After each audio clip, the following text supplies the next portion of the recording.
வணக்கம் நண்பர்களே. இந்த வின்னிங் மூமெண்ட் கேள்விப்பட்டிருப்போம்.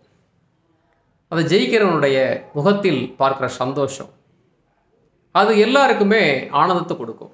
ஆனால் நிறைய தோல்விகளை சந்தித்தவங்களை கேட்டு பார்த்தீங்கன்னா எப்படா அந்த வெற்றி கிடைக்கும்னு சொல்லி ஏங்குவாங்க. இப்போ கிரிக்கெட்லேயே பார்த்தீங்கன்னா ஆர்சிபி துவக்கத்திலிருந்து இது வரைக்கும் 18 வருஷமாக விராட் கோலி உலகிலேயே நம்பர் 1 வீரர். ஆனால் உள்ளூர் தொடரில் ஐபிஎல்லில் ஒரு கப்பு அடிக்க முடியல. அந்த ஏக்கம் அவர் முகத்தில் பார்த்தீங்கன்னா ஒவ்வொரு வருஷமும் அது தெரியும். இப்போ அந்த வெற்றி கோடு ஒவ்வொருத்தருக்குமே தேவைப்படுகிறது. ஆனால் முயற்சி பண்ணிகிட்டே இருக்கோம், எங்கே இருக்குது அந்த வெற்றின்னு தெரியல அப்படின்னு நினைக்கிறீங்களா? நிச்சயமாக இதுக்கு மேலே என்னால் முடியாது அப்படின்னு நீங்கள் நினைக்கிற இடம் தான் வெற்றி கோட்டுக்கு அருகாமல் நிற்கிறீங்கன்னு அர்த்தம். அதுதான் உங்களுடைய டச்சிங் பாயிண்ட். ஸோ அங்கேருந்து மறுபடியும் கொஞ்சம் முயற்சி பண்ணாலே நீங்கள் வெற்றி கூட தொட்டுட முடியும்.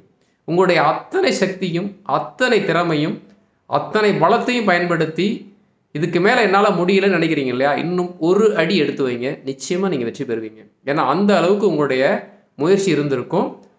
அதனால் இதுக்கு மேலே என்னால் முடியலைன்னு நீங்கள் எப்போ நினைக்கிறீங்களோ அப்போ வெற்றியை நெருங்கிட்டீங்கன்னு அர்த்தம். இதுக்கு மேலே ஒரு கணமும் தாமதிக்காமல் தொடர்ந்து முயற்சி பண்ணுங்கள், நிச்சயமாக வெற்றி உங்கள் கைகளில் தவழும். இன்னொரு பதிவில் சந்திக்கலாம். நன்றி.